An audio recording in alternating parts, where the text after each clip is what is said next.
Sočne, slastne in polnega okusa. Ja, te polnjene bučke zmagajo. Danes pripravljamo jed, ki je preprosta, a hkrati odlična tudi za velike družine.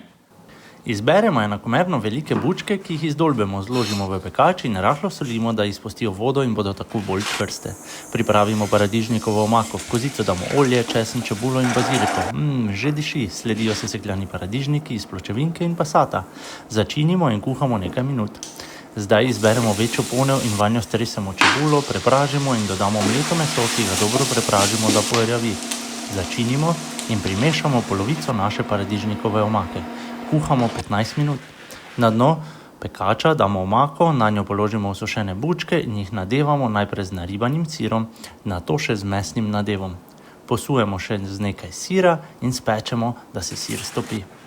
Že diši po celem stanovanju. Pa dober tek, postrežemo samostojno ali z izbrano prilogo.